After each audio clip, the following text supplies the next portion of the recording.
The major difference between indoor climbing and alpine climbing is that alpine climbing takes place outdoors in nature. We must therefore learn to deal with the weather, with the conditions, and to be able to identify outdoor alpine hazards and always take them into account. Storms are one of the most unpleasant but also the most common objective hazards when climbing. Storms normally occur between May and August. We differentiate between two types of storms, frontal storms and heat storms. A heat storm is a localized weather occurrence and can be recognized by the cumulus clouds that form and take on a tower shape. Frontal storms often represent the end of a period of fine weather in the form of a sudden drop in temperature. Significant cloud thickening is an indication of this. The sky becomes darker and darker when looking to the west. If we're on an easterly rock face, we often notice this phenomenon too late. In mountain climbing, and above all in alpine climbing, we need to be able to deal with the issue of storms particularly adeptly. That means we need to be able to recognize signs of storms and alarm signals.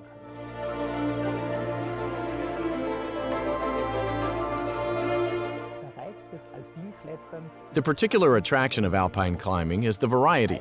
That means there are granite, limestone, dolomite, and gneiss rock faces. And these different types of rock all require different climbing techniques.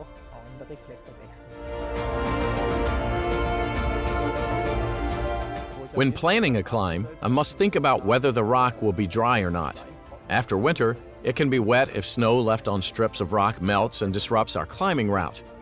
It'll be wet after downpours too, of course, and whether it dries out quickly or not depends upon the climb's slope aspect. North faces in particular, especially ones made of limestone, take the longest to dry out, and there may be climbing routes that are only dry on a few days or weeks every year, so I need to plan very carefully. For multi-pitch climbing, alpine hazards are of course a much bigger issue than for sport climbing. As a rule, the further I go into the mountains, the longer and more demanding the climb and the greater the alpine hazards. So you need to have more experience for these types of climbs, but you can never rule anything out when climbing. Rocks can often become dislodged by the rope team above you, but rock falls can also be very easily caused by wind or melted snow. Therefore, you cannot assume that if there is no one above you, that nothing can fall from above.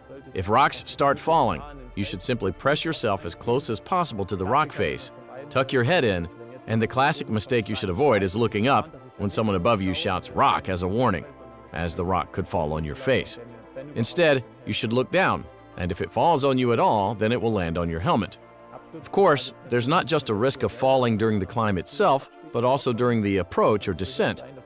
In this case, you may well need to get the rope out again to protect yourself, and the stronger partner may well need to protect the weaker partner over a steep section. But whatever the case, you should look for solid anchors where you can protect yourself. Alpine climbing is clearly a risky sport, and you should therefore take things step by step. It's also important to be perfectly prepared and fully attentive. So you should concentrate fully during the climb, the approach, and the ascent. Den Zustieg, aber auch den Abstieg angeht.